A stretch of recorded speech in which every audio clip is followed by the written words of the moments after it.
باب جبریل کے پہلو میں ذرا دھیرے سے، باب جبریل کے پہلو میں ذرا دھیرے سے، فخر کہتے ہوئے جبریل کو یوں پایا گیا، اپنی پلکوں سے در یار پہ دستک دینا، اپنی پلکوں سے در یار پہ دستک دینا، اونچی آواز ہوئی عمر کا سرمایا گیا۔ آج ہمارے ساتھ ایک مرتبہ پھر ملک موزن قمری سیالوی صاحب موجود ہیں، اور حضرت خواجہ غلام فخر الدین سیالوی صاحب غریب نواز، ان کے اس ربائی کی وضاحت آج ان سے طلب کرنے کے لیے میں ایک مرتبہ پھر ان کی خدمت میں حاضر ہوا ہوں۔ امید کرتا ہوں آپ جہاں پر بھی ہوں گے خیریت سے ہوں گے، اور ہماری یہ نشست اور یہ جو ہماری ایپیسوڈ آ رہی ہیں آپ ان سے مستفید ہوتے ہوں گے۔ ان سے وضاحت طلب کرتے ہیں کہ اس شعر میں حضرت خواجہ غلام فخر الدین سیالوی صاحب غریب نواز نے ادب کا کیا وہ مقام بتایا کہ جس پر انسان چل سکتا ہے اور اللہ تعالیٰ کی اور حضور نبی کریم صلی اللہ علیہ وآلہ وسلم کی معرفت حاصل کر سکتا ہے۔ جی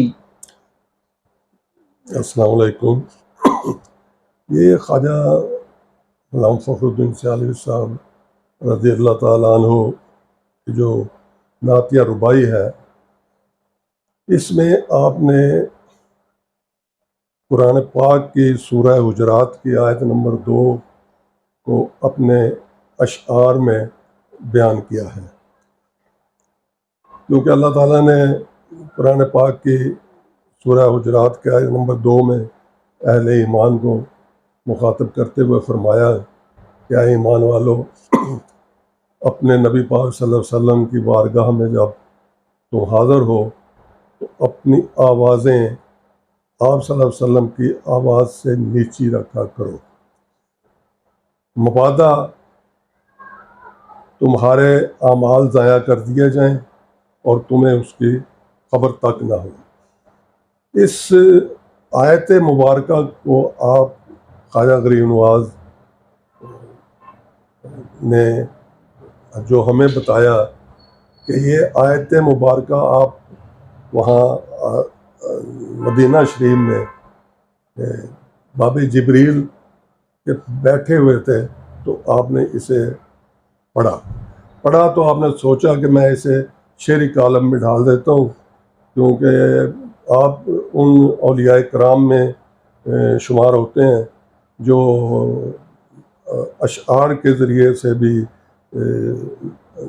نعت مبارکہ کے ذریعے، اللہ تعالیٰ کی حمد کے ذریعے، غزل کے ذریعے، حمد کے ذریعے وہ اللہ کا پیغام لوگوں تک پہنچاتے تھے۔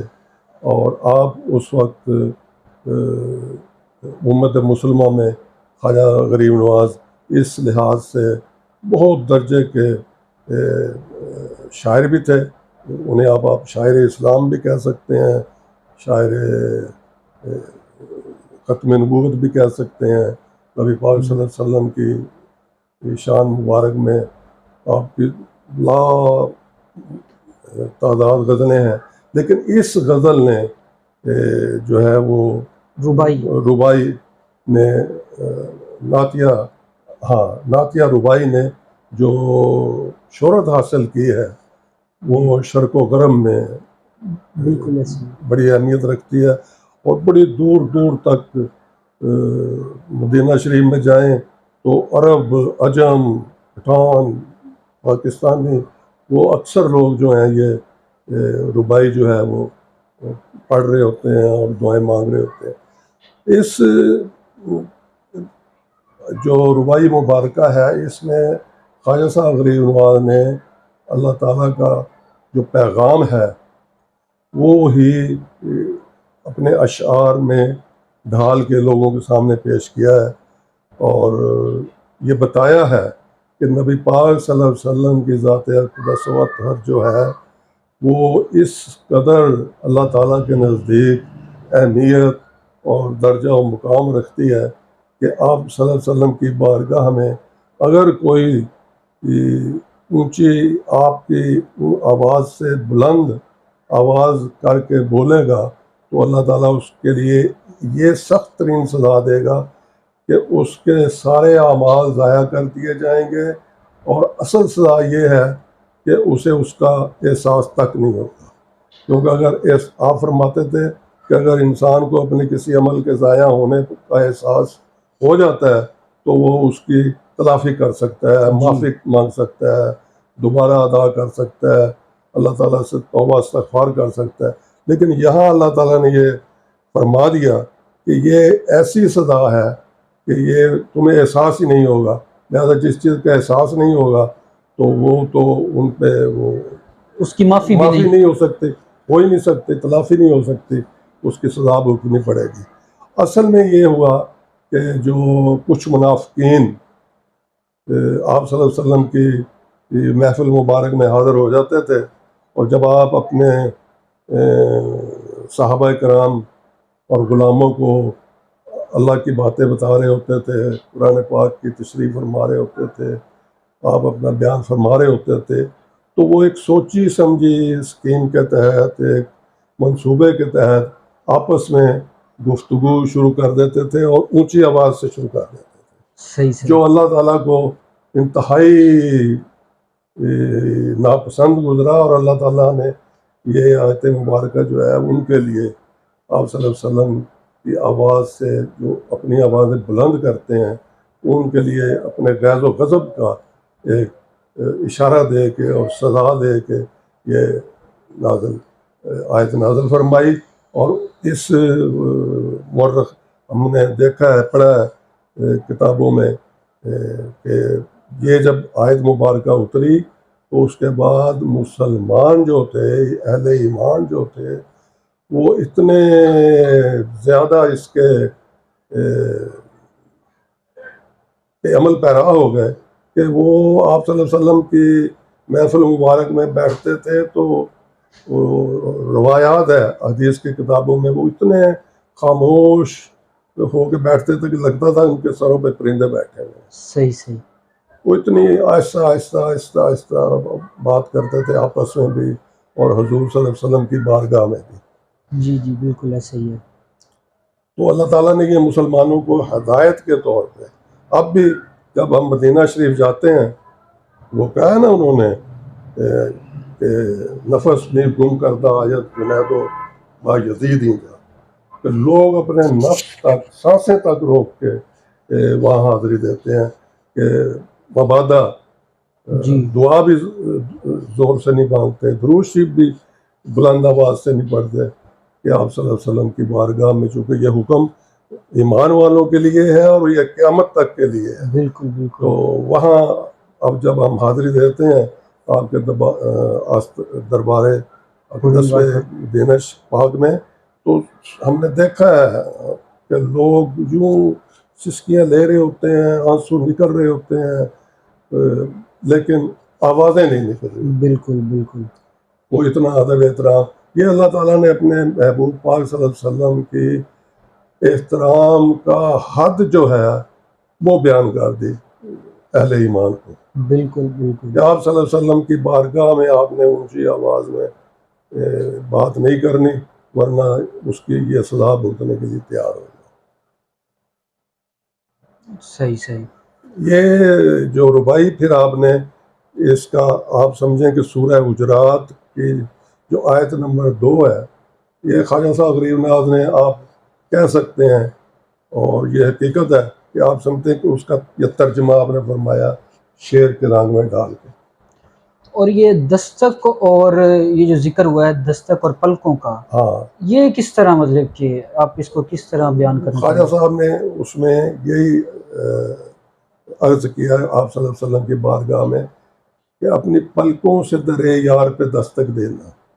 اب پلکوں سے دستک تو آپ دیکھ لینا بھی کیا ہوگی کہ آواز پیدا نہیں ہوگی, کیونکہ بندہ ناخن سے اور ہاتھوں سے جو کرتا ہے اس کی آواز آتی ہے اور کسی چیز سے. تو پلکیں تو وہ مطلب آپ نے فرمایا کہ بس پلکیں ساتھ لگا لیں آپ کے دریا کو دستک, یہ ہی آپ کی وہاں پہ حاضری ہو جائے گی.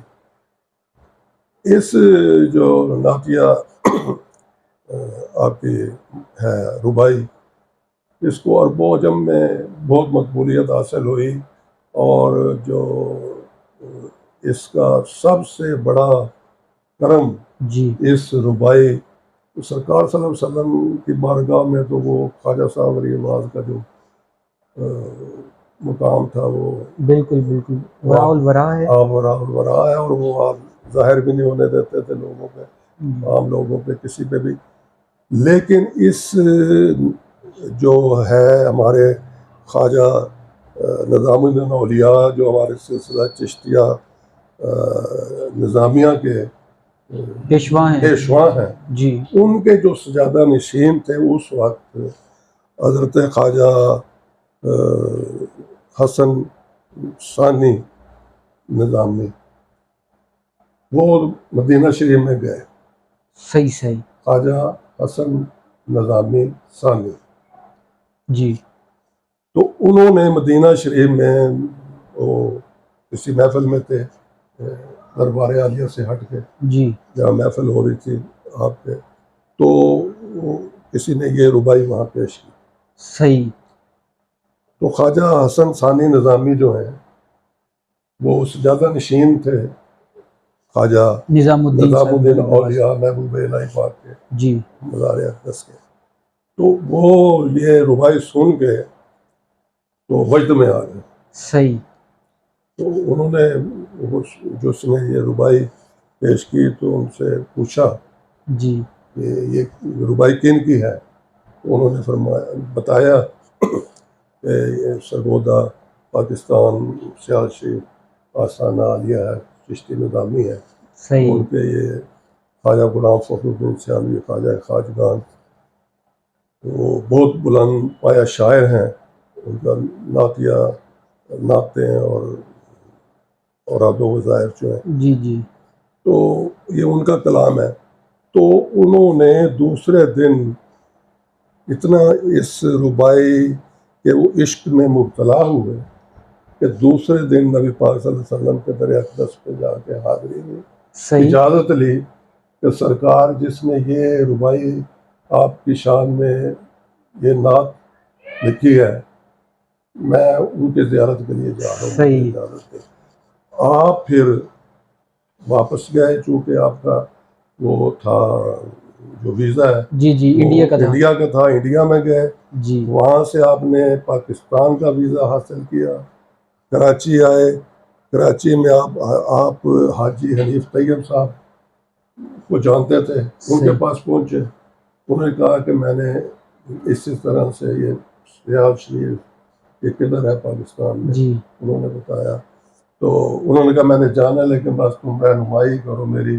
میں تو انہوں نے پھر لاہور دارالعلوم حزب الاناف کے اس وقت جو تھے علامہ محمود احمد رضوی رحمۃ اللہ تعالیٰ علیہ، جی دادا صاحب کے ساتھ ہی یہ ہے آستانہ، صحیح. وہاں ایڈریس دیا انہیں. وہ بھائی لاہور پہنچے، وہ علامہ محمود احمد رضوی صاحب نے انہیں وصول کیا، صحیح. تو اپنے پاس لائے. تو انہوں نے کہا میں نے سیال شریف جانا ہے، مجھے بتاؤ. صحیح. تو انہوں نے کہا جی آپ نے کس سے وہاں ملنا ہے؟ جی تو انہوں نے آپ کا نام بتایا. تو انہوں نے کہا کہ حضور پتہ کر لیں بھی آپ وہاں پہ ہوں، آپ جو جائیں جی تو خواجہ صاحب غریب نواز وہاں ہوں نا، کہیں تشریف لے گئے ہوں، خیر ہو. صحیح صحیح. تو وہ جب علامہ محمود رضوی صاحب نے خواجہ صاحب سے ٹیلی فون پہ بات کی اچھا اچھا. کہ اس طرح سے وہ آپ سے ملاقات کے لیے تشریف لائے ہیں، تو آپ کے پاس آنا چاہتے ہیں، جی تشریف لانا چاہتے ہیں، تو بس یہی پتہ کرنا تھا کہ آپ ادھر ہی ہیں. تو آپ نے فرمایا کہ نہیں، آپ انہیں وہیں روک کے میں آتا ہوں. صحیح ظاہر ہے صحیح کہ صحیح. آپ بالکل خواجہ نظام الدین غریب نواز ان صاحب کے کے سجادہ سجادہ نشین نشین ہوں. ہو. انہوں نے کہا کہ یہ تو میں قدموں کے بال سر کے بال آتا ہوں، میں خود لے کر. تو وہ جو تھے اپنا خواجہ حسن نظامی ثانی، انہوں نے فرمایا نہیں، میرا حکم ہے آپ وہیں رہیں، صحیح صحیح. ٹھیک. میں خود آؤں گا. وہ پھر خود آئے یہاں پہ خواجہ صاحب غریب نواز کے پاس تشریف فرما ہوئے، اور بتایا انہوں نے کہ میں نے یہ جب سے آپ کی یہ سنی ہے نا ربائی، جی مجھ سے بیٹھا نہیں جا رہا تھا. صحیح. میں پھر میں بیرکنی سے عرض کر سکا ان دنوں ان کی، کیونکہ وہ ہمارے نزدیک جو ہمیں اطلاع ہے کہ وہ اتوار کو آئے تھے یہاں پہ. اچھا اچھا تو اچھا. بعض لوگوں کے غیر مصدقہ اطلاع ہے کہ جمعہ کو آئے تھے، لیکن جمعہ کو نہیں آئے تھے، صحیح. کیونکہ انہیں بتایا گیا تھا کہ جمعہ کو بڑا رش ہوتا ہے. تو وہ یہاں آپ کے پاس رہے اچھا ایک اچھا. دن، ایک دن رہی. کم از کم یا 2 دن. روایت 3 دن کی ہے کہ جمعہ، ہفتہ اور اتوار، نہ اتوار، سوموار، منگل. صحیح. اتوار کو بھی وہ تشریف لائے تھے. تو وہ آپ سے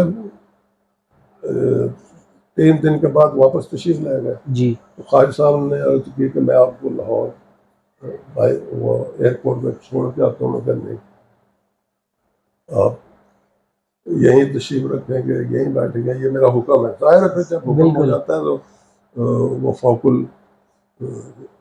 ادب جو ہے وہ اس پہ فوقیت حاصل کرتا ہے. بالکل. حکم جو ہے وہ اوپر آ جاتا ہے. انہوں نے جا کے وہاں دہلی جا کے ایک اپنی کتاب میں مضمون لکھا. اچھا اچھا اچھا. اس میں یہ ساری سٹوری بیان فرمائی کہ صحیح. میں اسی طرح سے مدینہ شریف گیا تھا، جی. وہاں میں نے یہ ربائی پاک سنی، اور میں اس کے ربائی لکھنے والے کے عشق میں مبتلا ہو گیا کہ میں صحیح. اسے دیکھ کے بغیر رہ نہیں سکتا. میں اور یہ ساری جو میں نے بیان کی ہے جی وہ جی. مختصر سے یہ انہوں نے آپ نے تحریر فرمائی. اور پھر آپ نے جو خواجہ صاحب غریب نواز، خواجہ فخر العارفین فخر الدین سیالوی رحمۃ اللہ تعالیٰ علیہ کو جو ٹربیوٹ پیش کیا، صحیح. وہ سننے والا، پڑھنے والا ہے. وہ آپ لکھتے ہیں کہ میں آپ کے پاس رہا، دن نہیں لکھے آپ نے، ایک دن رہا یا 2 دن، ہمیں پتہ چلا ہے 3 دن، صحیح صحیح. لوگ کہتے ہیں 1 دن. تو آپ کہتے ہیں کہ میں جب آپ کے پاس رہا، وہ ان کی یہ بات ثابت کرتی ہے کہ آپ 1 دن سے زائد رہے ہیں. صحیح. کیونکہ وہ کہتے ہیں میں آپ کے پاس رہا بالکل اسی طرح. ٹھہرا، اس سے لگتا ہے کہ 2 دن تو ہوں گے. جی. وہ کہتے ہیں میں کتابوں میں پڑھتا ہوتا تھا کہ خواجگان چشت ایسے ہوتے تھے، اچھا. وہ ایسے نمازیں پڑھتے تھے، وہ ایسے گفتگو کرتے تھے، وہ ایسے کھاتے تھے، اس طرح سے لوگوں سے بولتے تھے، اس طرح سے ملتے تھے، اس طرح سے چلتے تھے، پھرتے تھے. یہ کتابوں میں میں پڑھتا ہوتا تھا، جیسے اب ہم بھی پڑھتے ہیں. بالکل ایسے کیونکہ میں یہ پڑھتا ہوتا تھا بھائی.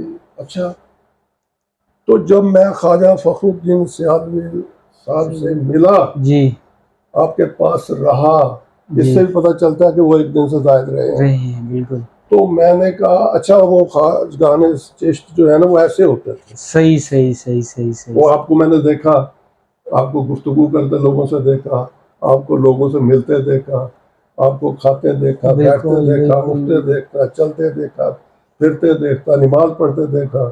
جی. تو میں سمجھ گیا کہ اچھا وہ خواجگان چشت ایسے ہوتے تھے. یہ اتنا بڑا ٹربیوٹ ہے خواجہ غریب نواز کی شان میں خواجہ فخر الدین سیالوی صاحب کے، کہ جو سلسلہ چشتیہ نظامیہ کے بانی ہیں، ان کا سجادہ نشین. بالکل بالکل. وہ یہ کہہ رہا ہے کہ میں وہ جو چشتیوں کو کتابوں میں پڑھتا تھا، میں نے اپنی آنکھوں سے دیکھ لیا اس شخصیت کو. جی. یہ بڑی عظمت کی بات ہے آپ کی. خواجہ صاحب غریب نواز کلام بڑا وسیع ہے، اور بھی آپ نے نعتیہ کلام بھی کہا ہے، اور ہر جو شاعری کا جو جتنے بھی اقسام ہیں، جی جی، غزلیں بھی کہیں آپ نے، ہاں جی، خطاط بھی کہے، حتیٰ کہ آپ نے وہ جو ہوتی ہیں تاریخیں وہ بھی لکھی، اور اینڈ پہ نسخہ جات بھی لکھے آپ، جو کہ بہت بڑے تھے. وہ حکیم بھی تھے، جی جی، روحانی بھی تھے، اور بالکل بالکل ایسے ہی ایسے ہی. تو آپ نے وہ، یعنی کہ یہ آپ کا طرح امتیاز ہے کہ آپ نے ادویات جو ہیں اور علاج جو ہیں بیماریوں کے، وہ شعروں میں بیان کیے. بالکل اسی طرح، اور اسے بڑی فوقیت حاصل ہوئی. بالکل اسی طرح. آپ کی شخصیت اس لحاظ سے، یہ جو آپ کی نعتیہ ربائی ہے باب جبریل، پھر آپ نے اس کو ہی اپنا جو مجموعہ کلام جی ہے جی جی جی اس کا نام اس کا بھی نام اسی بھی پہ بنایا، لکھا، بالکل، باب جبریل۔ باب جبریل رکھا۔ جی جی اور یہ آپ کو اتنی پسند بھی تھی خود خواجہ صاحب رحیم نواز کو کہ صحیح، جب آپ کے پاس کبھی محفل لگتی تھی اہل علم کی، جی کیونکہ آپ کے پاس تو بڑے بڑے اہل علم آتے تھے، میں آپ کو نام بتاؤں تو آپ حیران رہ گئے، صحیح صحیح، یعنی جن کے بزرگ صدیوں سے دوسرے ہیں سلاسل میں، جی وہ جب آپ کے پاس آتے تھے تو وہ یوں آتے تھے کہ جیسے یہ آپ ان کے سربراہ ہیں، پیر ہیں، اس صحیح، عقیدت سے، اس محبت سے، اس احترام کے ساتھ۔ تو یہ جو آیت مبارکہ کا آپ نے اس میں ترجمہ کیا، ویسے تو قرآن سارا اللہ تعالیٰ کی طرف سے حضور نبی پاک صلی اللہ علیہ وسلم پہ نعت ہے، بالکل ایسے ہی ہے، تعریفیں ہی ہیں بالکل ساری۔ تعریفیں ہی ہیں حضور نبی کریم صلی اللہ قرآن علیہ پاک میں اللہ تعالیٰ نے کہیں کہا کچھ، کبھی طٰہٰ، کہیں یاسین، کہیں وسلم، بالکل حامد، سب اللہ تعالیٰ نے جو آپ فرماتے تھے کہ یہ پورا قرآن جو ہے یہ نبی پاک صلی اللہ علیہ وسلم کی شان میں اللہ تعالیٰ کی ایک نعت ہے۔ نعت کا لفظی اور مفہومی معنی تعریف کرنا ہی تعریف ہے، کرنے والا، اور اللہ نے جگہ جگہ تعریف کیا قرآن میں، بالکل بالکل بالکل ایسے ہی جگہ ہے، جگہ تعریف فرمائی اللہ نے نبی پاک صلی اللہ علیہ وسلم کے۔ اور آپ خواجہ صاحب رحیم نواز نے یہ جو نعتیہ ربائی ہے، اس میں اسی آیت مبارکہ کو اس کا ترجمہ کیا ہے، ترجمہ و شاعری میں، مفہوم شاعری میں، شعری انداز میں پیش شاعری کیا، میں ڈال دیا۔ بالکل صحیح، اور اسے بڑے بڑے لوگوں کی ہیں کلام، صحیح، یہ تو اس لیے بھی کہ یہ آپ نے قرآن پاک کا ہی ترجمہ فرما دیا نا، جی اسے جو اہمیت ملی ہے، لیکن بڑے بڑے شعراء جو ہیں وہ بے بس ہو جاتے ہیں بے بس کلام ہو کہنے جاتے ہیں، میں۔ بالکل ایسے ہی ہے۔ اس نے کہا یہ تھا آپ یہ بھی تو ملاحظہ غالب سنائے خواجہ بجزاں گزشت، جی میں کہا اللہ تعالیٰ پہ چھوڑتا ہوں آپ صلی اللہ علیہ وسلم کی نعت۔ صحیح صحیح صحیح صحیح، لیکن یہ بھی تو دیکھیے کہ وہ ربائی کس جگہ آپ کو موزوں ہوئی ہے، ہاں یہ سب سے بڑی ہاں، سعادت ہے، آپ نے تحریر بھی وہیں فرمائی، بالکل اسی مقام پہ، مقام باب جبریل باب کی، جبریل پہ بیٹھ کے آپ آئی، وہیں لکھی آپ ہاں نے، جی اور پھر آپ اکثر وہاں جا کے بیٹھ تشریف فرماتے تھے، لوگ اکٹھے ہو جاتے تھے، پھر صحیح آپ یہ فرماتے بھی تھے۔ صحیح صحیح صحیح، تو آپ کے درجات و مقامات اس کا تو ہم اندازہ ہی نہیں لگا سکتے۔ بالکل ایسے ہی ایسے ہی ایسے ہی، شاعری میں بھی اب وہ بزرگ، آپ ان بزرگوں کے آخری وہ جو تھا نا بیچ، آپ کہہ لیں، جو اولیاء کرام میں شاعر بھی تھے، ہاں جی ہر ولی اللہ جو تھے انہوں نے شاعری بھی اردو میں، پنجابی میں، جو جی جی جہاں پہ ان کی ضرورت ہوتی تھی، جس علاقے میں ہوتے تھے وہ، تو انہوں نے شاعری کو بھی ذریعہ بنایا بالکل، لوگوں کو اللہ تعالیٰ کی طرف لانے کے لیے، اللہ کے نبی صلی اللہ علیہ وسلم کی تعلیمات کو عام کرنے کے لیے، اولیاء کرام سے ان کو رغبت دینے کے لیے۔ بالکل بالکل تو اب وہ سلسلہ بڑا ختم ہوتا جا رہا ہے بالکل کہ خواجہ صاحب بھی نواز اس سلسلے کے نا آخری ایسے ہی سربراہ تھے، ایسے ہی ایسے ہی، اور آپ نے اس سلسلے میں آپ کے جو فارسی کلام ہے وہ بھی بڑے معنی اور مفہوم رکھتے ہیں، سبحان اللہ، بالکل سبحان اللہ۔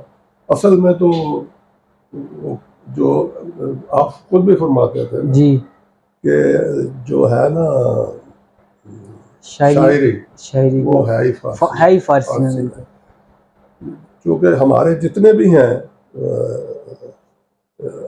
خواجہ غریب نواز، جی ان کا کلام پاک بھی فارسی میں ہے، بالکل ایسے ہی ایسے ہی ہے، اس طرح بابا صاحب غریب نواز کا کلام جی فارسی میں ہے، توسوی حضرات کا توسوی بھی، حضرات کا، یہ اپنے ہمارے جو ہیں خواجہ نظام الدین اولیاء جی رحمۃ اللہ علیہ پاک، دیکھیں نا، اولیاء ہاں جی ولی ہوتے ہیں نا، بالکل بالکل اولیاء ولی اولیاء، کی جمع ہے، بالکل اس کا آپ کو پتہ ہی ہوگا کہ کیا وجہ ہے تسمیہ۔ یہ انشاءاللہ پھر کبھی نشست اچھا، میں کریں گے انشاءاللہ، تو ان کا کلام بھی سارا جو ہے تقریباً فارسی میں ہے. صحیح. یہ جو خواجہ صاحب یہاں تشریف لائے تھے، یہ خواجہ حسن ثانی نظامی، یہ بھی بہت بڑے شاعر تھے. اچھا اچھا. ان کا اپنا کلام بھی ہے صحیح صحیح. اور وہ بھی زیادہ تر فارسی میں ہے.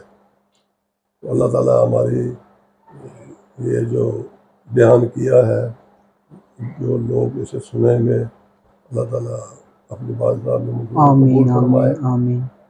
اور ہمیں اولیاء کرام بالخصوص آستانہ عالیہ سیال شریف کی تعلیمات، فرمودات اور برکات یہ لوگوں تک پہنچانے کی اللہ تعالیٰ توفیق توفیق دے. اور آپ جو کام کر رہے ہیں، یہ بڑے بڑے لوگوں کا کام ہے، اداروں کا کام ہے، جو آپ بالکل. ایک سنگل شخص فرما رہے ہیں. بس یہ ان کی ان نوازش کی نگاہ کرم ہے بالکل اور ان کا چناؤ ہے جسے چن لیا. بالکل. الحمدللہ.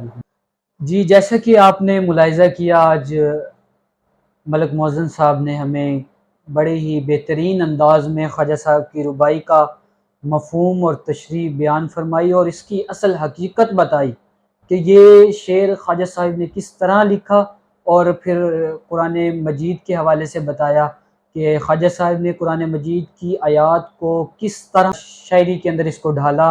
اور یہ ایسے بالکل جس طرح حضرت صاحب نے فرمایا ہے کہ کئی شعراء ایسے ہوتے ہیں کہ جو نہیں لکھ سکتے حضور کی شان کے اندر، ایسے الفاظ ہی نہیں ملتے ہیں، لیکن خواجہ صاحب کا وہ مقام ادب تھا، وہ ان کا ذوق تھا کہ انہوں نے اس طرح کی ربائی اور بھی مزید نعت لکھی ہیں. وہ انشاءاللہ آئندہ آنے والی نشستوں میں ہم مکمل کریں گے. امید کرتا ہوں آپ اس نشست سے مستفید ہوئے ہوں گے. السلام علیکم ورحمۃ اللہ.